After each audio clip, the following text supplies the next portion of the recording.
25% local content threshold. How does the ministry intend to support producers and broadcasters to meet this target without compromising quality or sustainability? Our discussion is Broadcasting Services Amendment Act 2025, fair reform or burden. Of course, we attend to that in this very conversation. And of course, to discuss these issues, I'm joined in the studio by Nick Mangwana, Zimbabwe Secretary for Information. Mr. Nick, hello and welcome to The Chase. Thank you for having me, Ivan. Fantastic. Now, please note that all views expressed on The Chase are those of our guests and do not reflect those of Zim Papers Limited 1980 or those of ZTN Prime. Now, to get the ball rolling, the Broadcasting Services Act came into effect, of course, recently. What is your reaction to this development within the media sector, and what are your expectations in terms of how things will play out now that things have reached this very stage? Oh, I believe this is a very positive thing that will ensure that our local content is developed and the broadcasting sector itself is developed. We roll out a lot more transmission towards Vision 2030, which speaks to leaving nobody and no place behind. Right. There have been some strong reactions that have come from the masses, the public, as it were. Big question would be, were there any consultations with citizens, with industry stakeholders, given what we are seeing manifesting now from the perspective of reactions? Of course, there were consultations, and you attended one of them, if I remember well. But in terms of the Constitution itself and the legislative making process, we are expected, or Parliament is expected, to take a bill, a gazetted bill, to the public in a process of public consultations. So whether we liked it or not, there was supposed to be a public consultation process, which in this particular case took place, led by the Parliamentary Portfolio Committee on the Media. Right. Motorists are required, getting into the teensy-weенsies of what this translates to. Motorists are required to pay a ZBC radio license of $92 per year before renewing their vehicle insurance or registration. And now, there are concerns that are coming from the public, especially those who argue that they do not use ZBC services or facilities, as it were. This does not seem to reflect that element of consultation. May you speak to that? Well, firstly, I would have to say that the license fee that people are paying is not a ZBC fee. It's a fee that you pay for having a signal receiving device. So if you have the television or the radio which receives a signal, that's what you're paying for, not for listening to ZBC. And that standard is international. You get that with the BBC. That's the same thing whether you listen to it or view BBC, it doesn't matter. The point is you've got the device that receives the signal. Because the fee itself is actually for, number one, development of the media space, which is particularly the broadcasting space. And number two, the idea of ensuring that everybody has information, or the universal access to information as espoused in Section 62 of the Constitution. Now, let's talk about the public broadcaster. You guys as ZTN, you have no obligation to go to Binga, to go and take content from there. You will do your calculations and realize this is too expensive to amplify the things that are happening in Binga, be it problems or be it development issues. But the public broadcaster is obligated to do that without considering the expense, because the public has funded. The stories that you don't like, the stories that you believe won't sell much or won't get any commercial traction, the public broadcaster has to do those stories. But you don't have to. You choose which stories to do. You choose which content to publish. The public broadcaster is not obligated to do that. He's mandated to ensure that every little thing that speaks to the development of this country, every policy that needs to be unpegged is done. So this is why the public broadcaster is entitled to a chunk of that money. And yet, experts would contend that you would expect there to be a sustainable method of running that public broadcaster so much and to such an extent that there would be revenue that allows the broadcaster to still be able to carry out its mandate even through some of its commercial undertakings. Question then would be, is enough being done from a corporate governance perspective to ensure that the public broadcaster does deliver as expected? Like I said before, the public broadcaster is not looking for the exciting news. Is looking for anything that's in the national interest and anything that's in the public interest. The commercial enterprise which you are pushing for ZBC or the public broadcaster to pursue does not speak to that. The commercial enterprise would look at what's trending, what's exciting, and what can push advertisers, but not that which is in the public interest. That's different. So what we are paying for is what's in the public interest and what's in the national interest. Right. Let's talk about the issue of sustainability. The commercial entity is only sustained by commercial enterprise and the revenue that comes from there. But because the public broadcaster is... ZTN does not have bureaus across the country, does it? Or any other commercial radio or television station that we have does not have bureaus across the country. The reason why ZBC has at least 10 bureaus, well, I think it's now 12 bureaus across the country, is to ensure that there is no place that does not get covered in the public arena. And that's the reason why we have to fund those, because from the commercial enterprise itself only, it cannot do that. You cannot sustain that. That's why ZTN would end up being based mainly in Harare.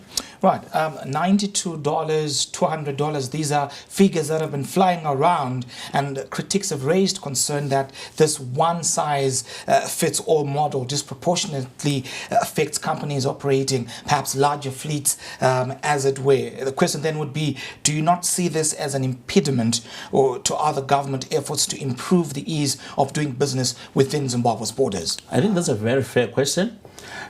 The $92 is for the year, and $23 for a term. That's not a new thing. That did not come with an act. That has been there for over 5 years. What we had, or the situation... So what is it that has changed now? Because all of a sudden, this issue is being brought up, left, right, and center. What has changed? What has changed is that the lawbreakers no longer have the opportunity to break the law. There is nothing new in as far as the Act is concerned. We were always obligated to pay for the radio license since 2001. That's 24 years ago.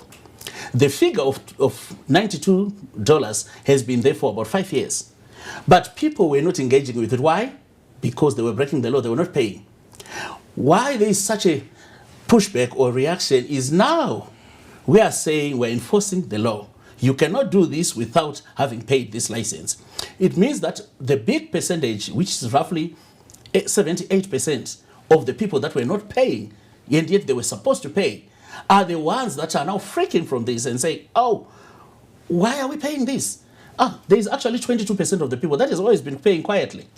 We are only saying, can you join the rest of the nation in obeying the law, in living within the ambit of the law, like all law-abiding citizen? Right, I will speak to the aspect of the content as we continue with the conversation. Sure. Now, it seems that licensing is a primary revenue stream, and some critiques have also argued if that is the case, why not perhaps adopt the BBC model where the public broadcaster does not take up advertising space on television but perhaps online. And so the question then would be, what is your view on this model and perhaps on this line of thinking? Okay, at the moment the ZBC or the public broadcaster is using the hybrid model. I think there's a conversation to be had at some point with regards the issue of commercial activity of the public broadcaster. But for now, let's deal with the issue of compliance. Once compliance is shot up to decent levels and the public broadcast can be sustained from such a license fee, then, I'm not making a policy pronouncement here, I'm saying then we can entertain that conversation and see what's the best model to fund that public broadcasting space. Right. By tying, I'll still call it the ZBC license fee owing to the market share that ZBC would enjoy within this very domain. By tying the ZBC license fee to vehicle licensing and insurance, the Act seems to aim to create a more predictable revenue stream. Correct. Now, from a policy standpoint, what safeguards are in place to ensure that this perhaps translates into better value for citizens? Okay, so let me put your question aside for a second and give information. Right now, we are working on a model of revenue sharing, meaning that the ZBC or the public broadcaster is not going to take all that money. We have said that the new licensing regime, which is an enforcement regime, its purpose is to ensure that we develop the broadcasting sector. And how are we going to do that?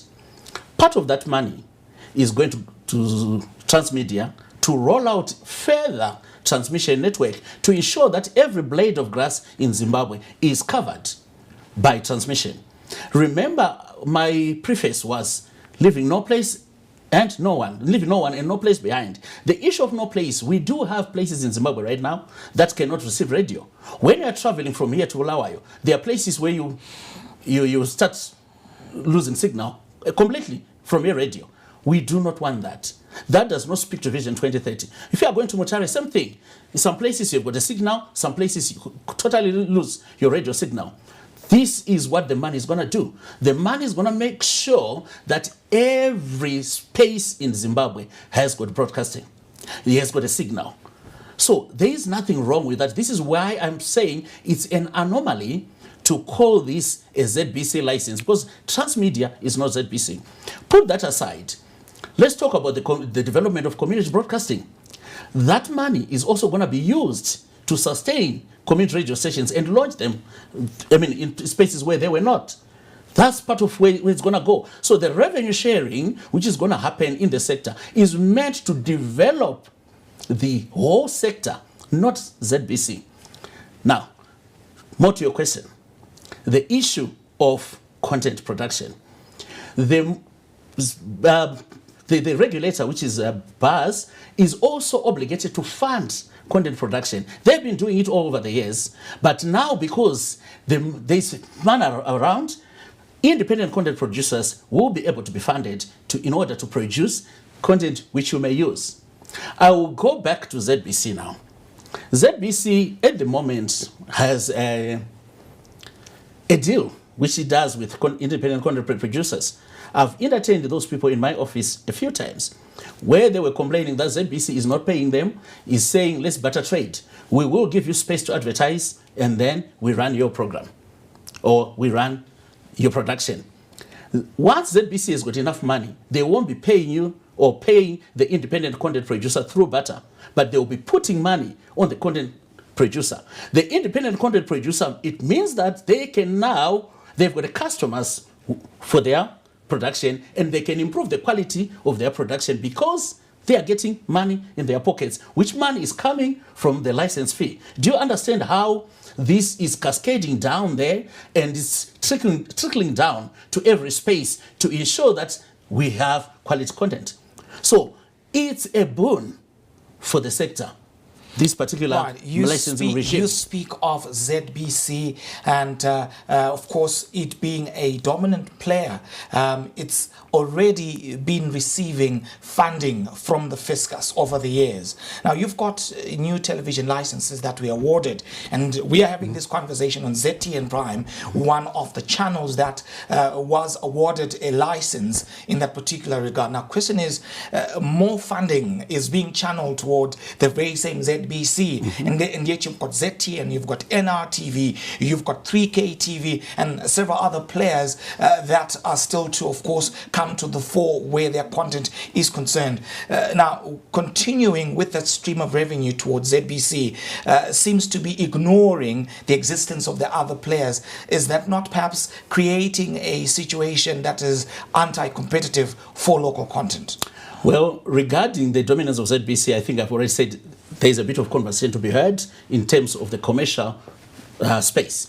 But let me address particularly because you seem to be advocating to get some little bit of the money from the broadcasting license fee, which I get it. Everybody wants money. If somebody was going to give me argument I being would say, balance and equilibrium where the market is concerned, no. rather than the monopoly that seems to be there from a funding perspective, isn't it? No. Okay. So let me say the license fee is some form of taxation, right? Just like the toll gate, it's just ring-fenced taxation. Now, if government is going to fund independent commercial stations, the word out there would be they are no longer independent.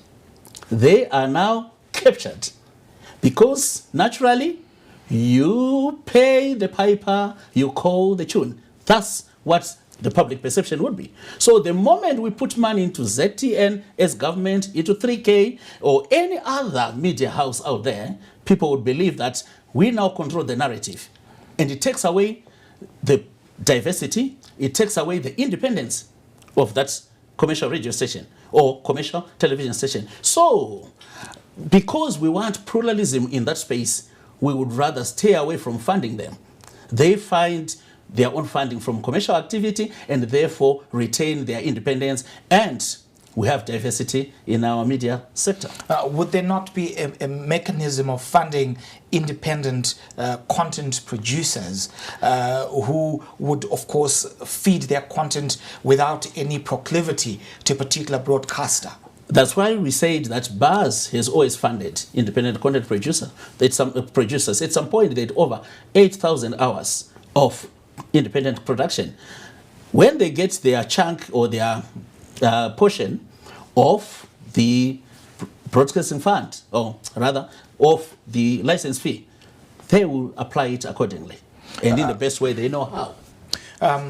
Just to sort of take us down memory lane, back in the day we had some powerful local dramas that were produced within Zimbabwean borders, and that kept people glued onto their screens, and yet we don't seem to have the same happening in 2025. Hence the question of the funding of those independent content producers to promote their content and also to ensure that they've got the necessary resources, perhaps by means of illustrations. We could speak of how it is that you've got other players within, of course, the broadcasting, or should I say, the media arena. You've got Netflix that's coming in to meet some of its producers halfway. You've also got SuperSport. You've got SABC that come in to meet some producers halfway. Now, I'm saying where this very terrain is concerned, any such initiatives that are not polarized towards ZBC within the economy.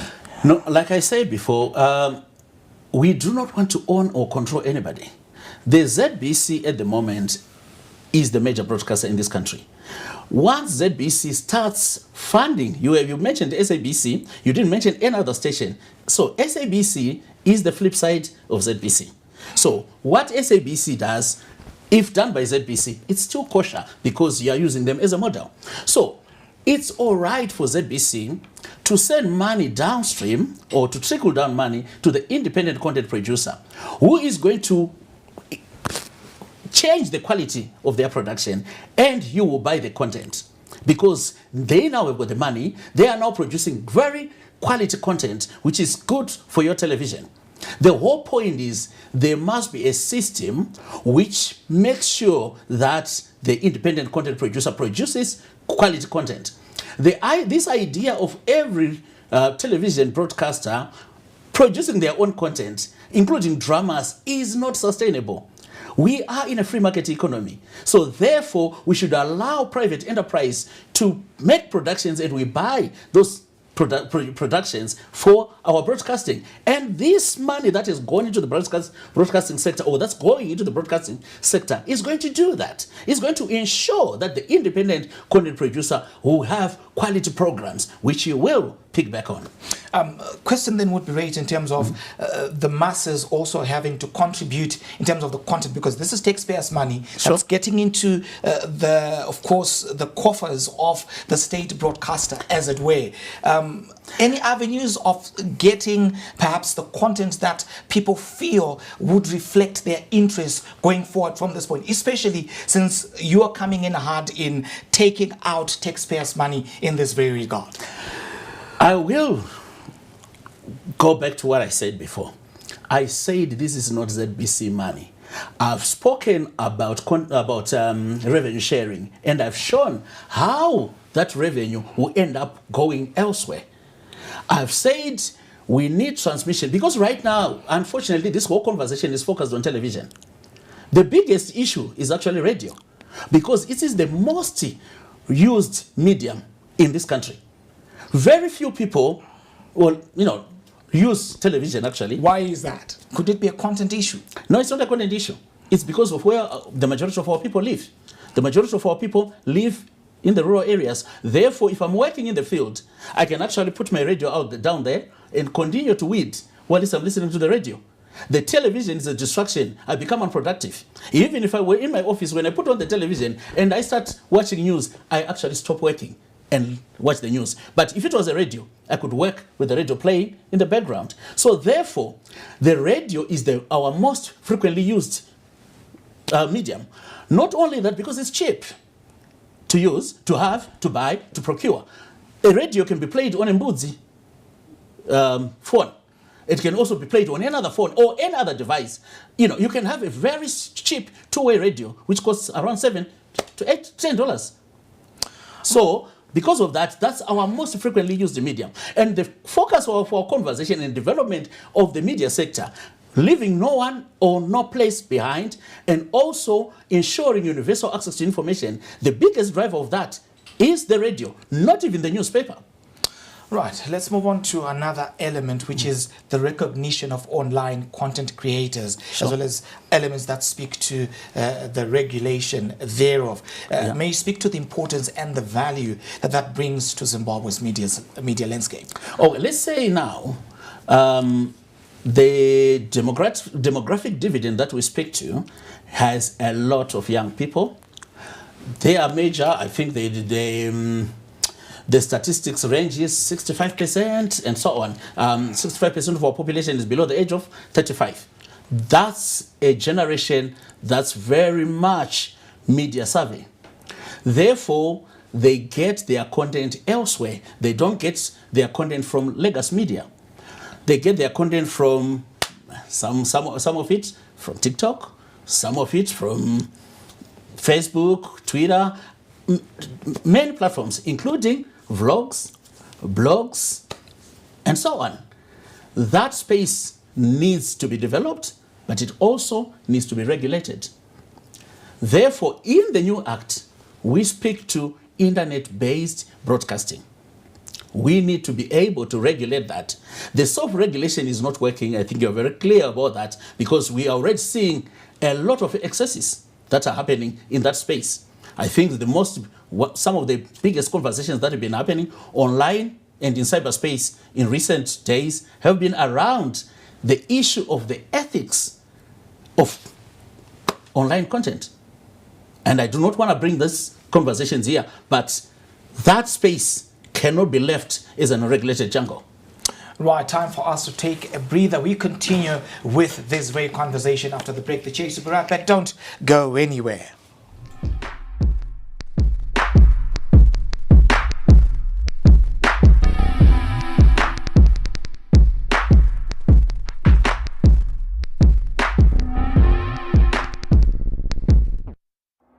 Harare. Tune into the beat. Capitalk 100.4 FM, your source for news, business, sports, fashion, and more. Experience the pulse of Harare's culture and lifestyle. Capitalk 100.4 FM, Harare's top radio station. Join the conversation with Zimbabwe's top personalities. Subscribe now for fresh and infotainment content daily. Capital 100.4 FM, Harare's heartbeat.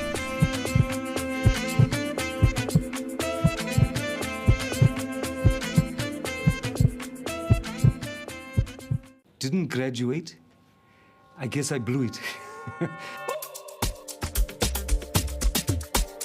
You couldn't advise him anything. He would just look at you and say, so who do you think you are? We were just really spoilt. And then they just give me the receipt and I'd pay. That guy walks in one day and then he says that he wants to make a movie. He was blowing the money. There was just like this habit that he had where as soon as he got money, it was gone. I just didn't have the skills or the experience. This money, I could see it disappear so fast.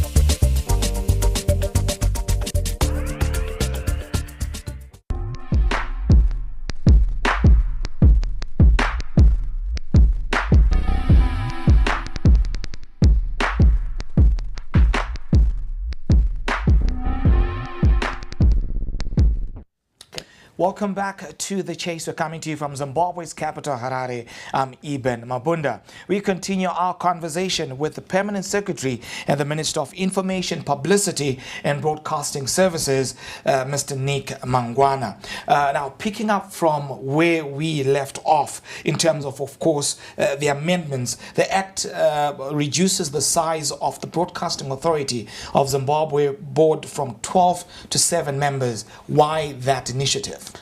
It's mainly cost saving, because when we have a big board, a big number, those directors will be paid retainership, they will be paid sitting allowances, and they will be paid to be in communities. So, and there are certain allowances, like for bars, they also need to get monitoring devices, because part of their job is regulation. So we need to give them devices to actually monitor everything, which is a capital expense. So the major issue here is cost reduction. That was the primary reason why we reduced from 12 to 7. And yet, ZBC has a board of about 13 members. Yeah. How do we balance the aspect of cost reduction? It appears some degree of contradiction of some There's sort. no degree of contradiction. All you can say is, reduce the ZBC one too. That's all. But there's no contradiction. So is that something that's in the pipeline? Because the board is fresh at ZBC. Well, I can't speak to that at the moment, because of course the board is chosen by the minister in consultation with the minister, by the president in consultation with the minister. But the reduction of certain boards does work. In some cases, it doesn't work. Let me speak to the one you have just mentioned, the ZBC one. The ZBC has about 5 committees, I think, if not 6. The content, the technology, whatever, HR, audit, and so on and so forth. If you are going to have 7 people and 6 committees, it means that everyone is in every committee. But if you've got about 13 people, you can actually have a committee of these ones are in this committee, there are 4, these ones are 3 in this committee, this one. And it means that, because remember, these are non-executive directors. These are people employed elsewhere. Some are chief executives for that company, some are MDs for that company. So they come to ZBC to provide oversight. They do not have to work at ZBC full time. So if the HR committee is meeting, so this week, maybe say committees are meeting every week. The HR committee is meeting this week. That person is in there. But he's also in the audit committee. It means next week they are there. But they are also in the content and whatever committee. It means the following week they are there again. ZBC becomes a full-time job. But if you've got a bigger board in an institution which has got so many other issues to talk about, which has got so many committees, then you need a robust board, and which is multi-skilled to be able to exhaustively interrogate issues that emanate from management. Now, Permanent Secretary, the initial draft of the Broadcasting Services Amendment Bill, it included a provision to allow 40% foreign ownership in licensed broadcasters. However, that clause was removed during the bill's passage through Parliament. Could you explain what motivated the removal of that particular clause at a time when Zimbabwe in all sectors is in need of foreign direct investment? I think it's simple. 2 words: media sovereignty. Every country that I know of, maybe by a few, but even those in the global north, have got a threshold of 20%, because the broadcasting frequency is a finite resource which can only be given to nationals. Why could we not move it down to 20% rather than remove it? Because we want to give people like you the license. The moment big corporates with a lot of money come in, you will not be able to give it to the national. Each country is allocated its own frequencies. by the International Telecommunications Union, ITU. Zimbabwe was allocated a very limited number of frequencies. And we just thought, let's give these to nationals. Let's not allow foreigners to come and take. Just the way we are dealing with issues of around mining, where we're saying certain minerals, this is where we are, locals, certain reserved sector in the economy, this is a sector that we reserved to the national. You mentioned other sectors we've got where our mineral resources are concerned. We've got Chinese, Russians, you've got different kind of foreigners who are involved where those other sectors are concerned. We could speak the same where agriculture is concerned, Actually not. technology. We could speak in terms of how you've got different matrices. Let me move on. So let me address. No.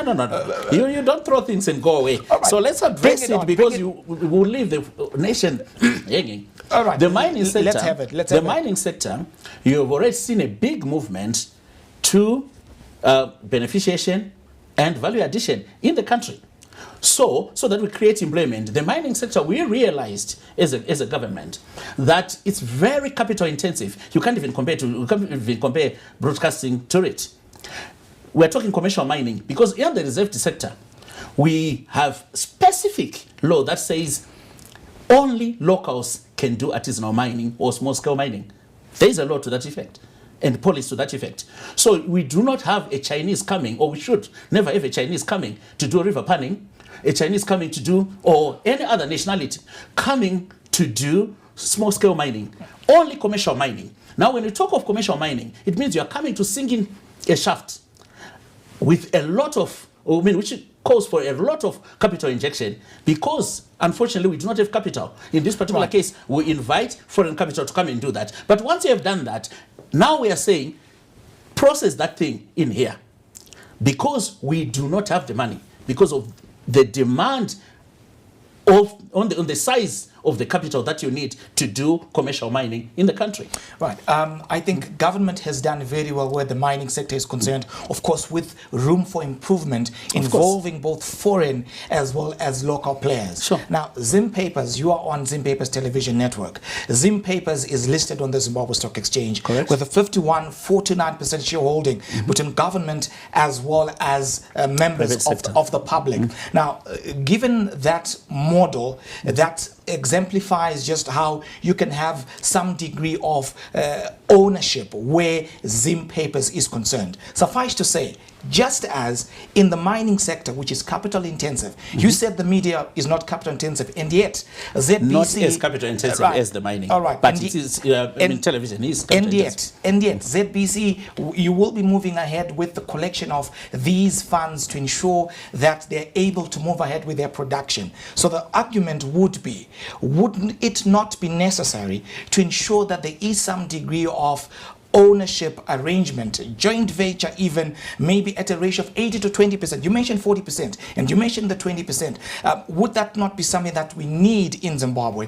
To make reference to what you said, ZTN at this moment does not have bureaus. When you compare bureaus of ZBC, they've got 12 vis-a-vis what you find with NRTV, 3K or ZTN and any other broadcaster for that matter. So should there not be some degree of a joint venture arrangement or some degree of partnership undertaken between the locals vis-a-vis the foreigners?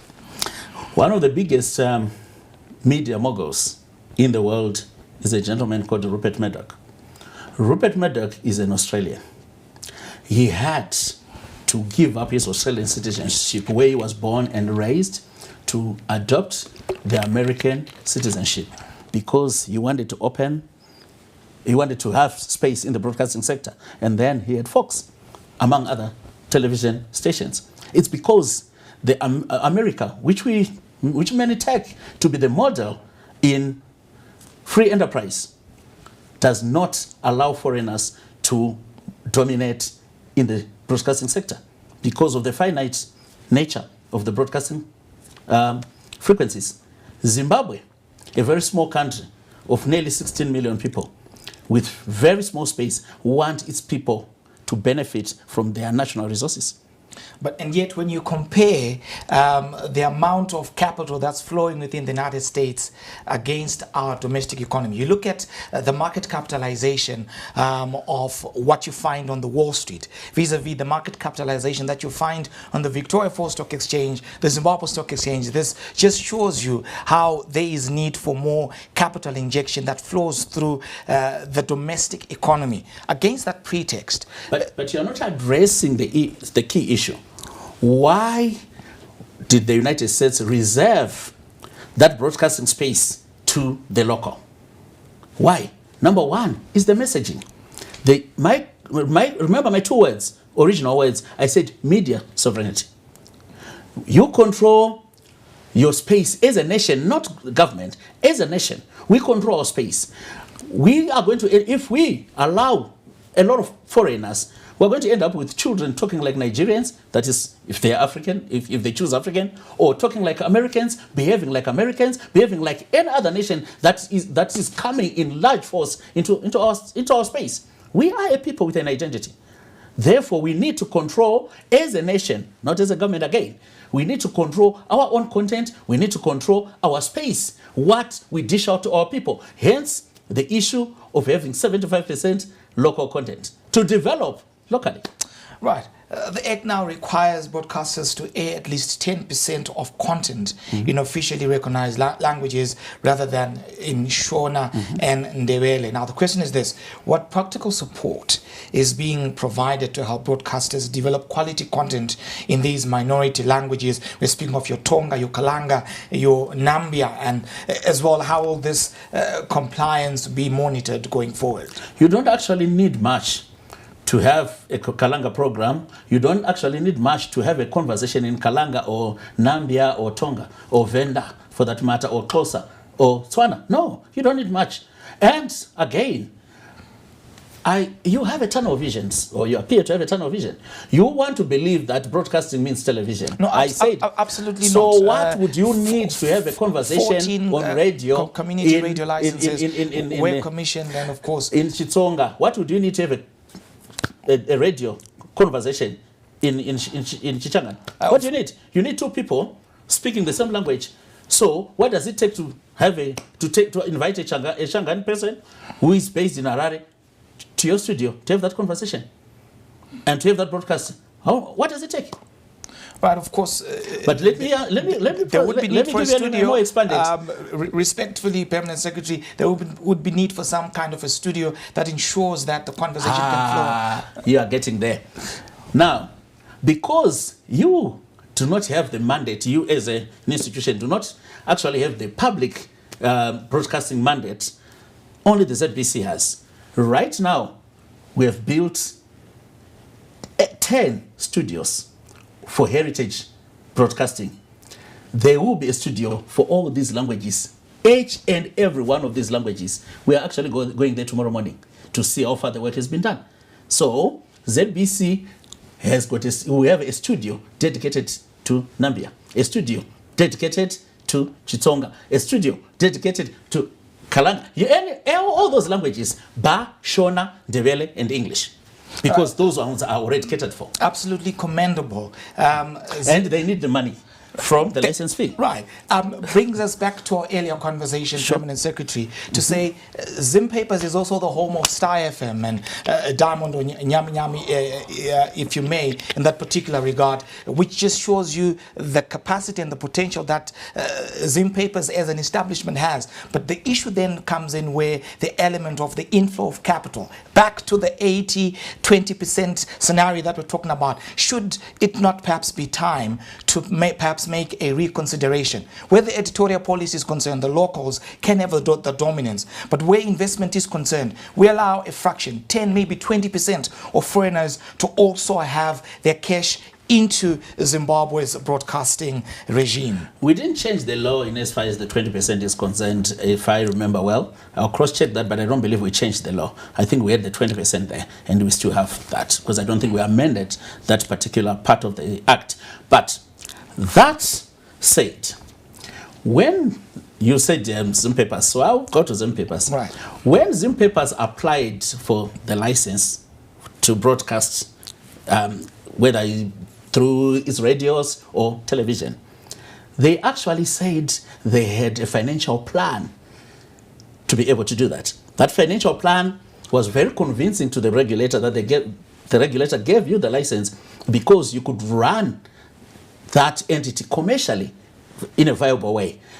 That plan, if I remember well, did not have anything to do with foreign investment or a foreigner coming to take over control of the broadcast of the license. The whole plan was based on locals. And that goes for each and every broadcaster that convinced the regulator that they could viably run a broadcasting license. Unless now we are confessing that your boss is lied. The conversation is not about Zim papers. Well, you use the Zoom papers. You went to Zoom papers. I'm also using Zoom papers as an illustration. I could have said 3K, but I couldn't say 3K because it said Zoom papers. Yeah. The point here being, we've got entrepreneurs that are spread across the length and the breadth of Zimbabwe. And the last time I checked, where the Securities and Exchange Commission of Zimbabwe was concerned, the Zimbabwe Stock Exchange, the Victoria Falls Stock Exchange, there is leeway for there to be registration of new companies through those various platforms that I just alluded to. So the conversation was to say, opening it up to allow new entrants to come in who might have the element of foreign capital getting into that particular matrix. Now, you are not supposed to give speeches. You're supposed to ask me questions and I address those. But now you're giving speeches. Right. So I will respond. Right, let's have it. Nobody has stopped each of these commercial radio stations, television stations, broadcasters to have an IPO or to go on the stock exchange. Because if they go on the stock exchange, if they get listed, nobody stops anybody from buying shares. If they go on VFX, particularly Victoria Falls Stock Exchange, which is in foreign-based, actually a foreigner can buy shares. The only thing is you need a convincing business plan so that people can buy shares. So if Zoom Papers wants to list on the VFX, why not? Who has stopped you? If 3K TV wants to list on the VFX, who has stopped them? And the person from Australia can buy shares there. No problem at all. You just need a viable business plan. Maybe all these broadcasters are not doing it because they know that they do not have a creative business plan, or they actually respect media sovereignty and think we can do this on our own. Right. We move on to the next question. The Act recognizes the role of community broadcasters and allows the broadcasting fund to be used for their sustenance. Could you share what specific steps or funding mechanisms the ministry is implementing to ensure these grassroots media voices thrive? Well, you have answered the question. We have the broadcasting fund, which is going to be used to fund community radio stations for sustenance. It's already being done. And then in the revenue sharing that I was talking about, a certain portion of the license fee is going to go to the regulator, Broadcasting Authority of Zimbabwe, for the sustenance of community radio stations. So we have already put 2 pots which are meant to sustain community radio stations. Community radio stations came in 2020. We are very happy to report that none of the 14 has closed down for lack of funding. How do you think that was done? Because government, through Broadcasting Authority of Zimbabwe, has been sustaining them. Just as much as we can repair a bore in a community, we ensure that the broadcaster in the community is viable and continues to run. Right. You mentioned that I was present for one of the consultative processes where the coming up with some of these elements were concerned. And there was the issue of co-regulation. From your perspective at the ministry, how relevant and important is the aspect of co-regulation, especially when you look at the media landscape through the lenses of course, the need to ensure that ethics are adhered to and content is somewhat user-friendly, as I would put it? Well, the issue of co-regulation has been recognized even in the media policy that that was launched by the president nearly 2 months ago. It's there. The way we look at it is, constitutionally, we have 5 independent commissions, which are in Chapter 12 of the Constitution, and one of them is the Zimbabwe Media Commission. Even though that situation obtains, we have decided that it has to delegate some of its powers to the players themselves. So therefore, we have asked the media practitioners, those who can come together in any form, have a constitution, take that constitution to Zimbabwe Media Commission. If the Zimbabwe Media Commission believes that the constitution is aligned to its mandate, constitutional mandate, then they will take that and they will delegate their power to regulate to that particular entity or association. That's co-regulation. That's the model we believe in. Right, the aspect of ethics remains very much important, especially in the context of citizen journalism, where anyone can just grab their mobile device and before you know it, information is circulating and running. Pictures of the dead are circulating on social media. You have nude pictures that are running, and doing the circles. How important is the aspect of ensuring that there is an adherence to the ethics of journalism, as it were, by content creators? Now we are talking. We in the media policy, we actually spoke to the issue of compulsory registration and accreditation, because at the moment anybody can run and act as a journalist without any accreditation. You only get accredited because it gives you access to certain places and certain events. But in the policy itself, we envision the situation where for you to practice journalism in Zimbabwe, or for you to earn money from the practice of journalism in Zimbabwe, you will need to be accredited. And for you to be accredited, you will need to sign to a code of conduct or a code of ethics. And if you break or breach, you are going to have to go through a hearing, self-regulated, or through your association. And if they believe you are a repeated offender, a frequent offender, they may decide to deregister you, and therefore you can't practice. That's the only way we can bring sanity in the space.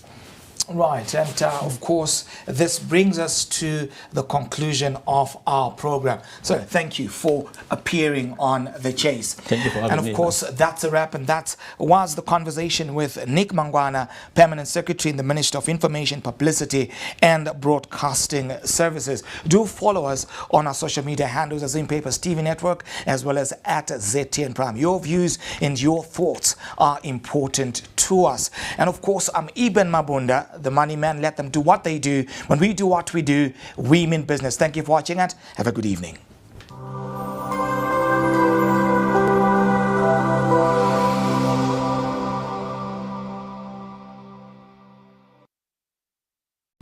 Hi everyone, my name is Nisha and I want to make a distinction between who I am and what I do. So who I am is a daughter, and I mention that first because I honor my parents. They are my cover, and this is not only important for a young woman, but more so a young woman in the creative space. I was raised between Harare and Bulawayo in a very culturally diverse family. I'm also a mother, a sister, a friend, and what I do is I MC, I facilitate, I'm on TV, I do voiceovers, and I also do a bit of modeling here and there.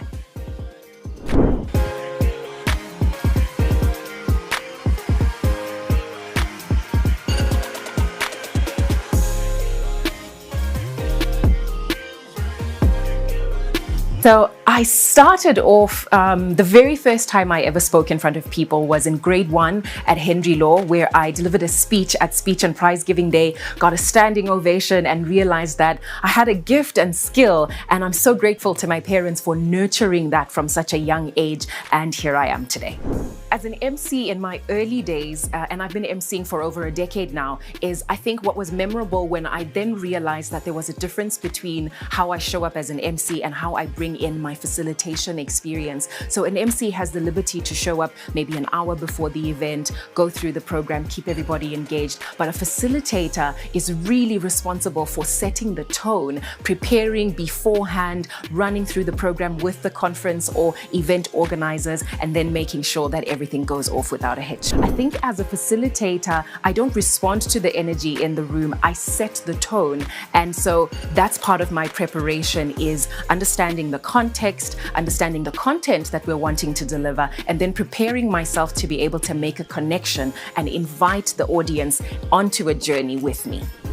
I've hosted a variety of events, from award shows, from dinners, birthday celebrations, album launches, weddings, and I think the most unique event that I have facilitated so far has to be the Diplomatic Spouses Association, or DSA Bazaar. And so the DSA is a not-for-profit organization that raises funds for charities, and what they do is at the end of the year they gather to celebrate. They have different businesses coming to exhibit, and also the embassies that are present in Zimbabwe coming to exhibit, showing the best of their food, the best of their culture, and the best of their lifestyle. So I really enjoyed that event. That has to be one of the most unique ones I've done so far. I've really got my eye on hosting the British Council Creative Week, and this is hosted in different countries on the continent, and this year it was hosted in Zimbabwe, so I look forward to partnering with them and hosting that. I'm also really looking forward to hosting a SOFA concert in Toulouse in France, and SOFA is a global movement of musical experiences that are carefully curated so that artists and music lovers can come together, share, interact. So I'm the host for the Zimbabwe SOFA. We do one concert every month, and I'm looking forward to collaborating and hopefully hosting one in Toulouse in France. I've hosted local events. I've also hosted and facilitated events in Senegal, in Rwanda. In Senegal, it was the celebration of the Invisible Giants, which is an organization that takes time to recognize the impact and the work of women and men across the continent that are having local impact as well as global impact. So I hosted that in Senegal. And then I also hosted an inception meeting for an Africa Youth Panel, which is a youth engagement project in 10 African countries. And so that was the inception meeting that I facilitated in Rwanda. So the strangest thing that's happened to me in my hosting and facilitation was when I had been approached to facilitate Tembalami's second album launch, and this was the Faith Aid Kit at the Celebration Center. So if you know that place packs up about 3,000 or more people. And so I had been brought on to co-facilitate this. About 45 minutes before the show, my co-MC sent a message that he couldn't make it anymore. So here I was with this task of facilitating this huge gathering, and the keynote speaker for that, or the guest of honor for that, was Reverend Benjamin Dube. And so it was absolutely packed. And you know, everybody loves Tembalami, so it was a huge challenge, but I managed to do it, and I realized that I actually love bringing in my facilitation skills into my emceeing, and that really just strengthens the work that I do and enables me to connect with the audience and bring them into conversation rather than being there and speaking at them. So that was a strange event, but it turned out really well. To be a successful MC, you need to think about, and I've just coined this now, but the 3 C's. You need to think about the context in which you're emceeing. You need to think about the content that you're wanting to deliver, and then you also need to be very mindful about making a connection with the audience or with the participants that are in this event. Also, I would say just be yourself. We are actually always facilitating in our day-to-day lives. So I'm the firstborn of many, many kids, and I say as a deputy parent, I'm constantly facilitating things around the household, but find your gifts and your strengths that you're bringing in, your unique abilities, and then become a facilitator, not just an MC. My MC style summed up in 3 words. So definitely the first would be facilitation. So it goes beyond. It's the pre-planning, it's the understanding the intention about the event, and then also being able to deliver that. The second word I think would be edifying, because I'm very conscious that when I'm up on stage and I'm having communication with people, I would love for them to come in as strangers and leave having had an experience and an opportunity ability to connect with others and not only with myself. And I think the third word would probably be joyful. I really aim to do the work that I do with lots of joy, not only that I'm experiencing joy, but that I'm also able to share that joy with everybody that is in, whether it's a meeting or a convening, a reflective session, a community-based organization meeting, a celebration. I really want to be able to do that with joy. So those are the three things that would set me apart.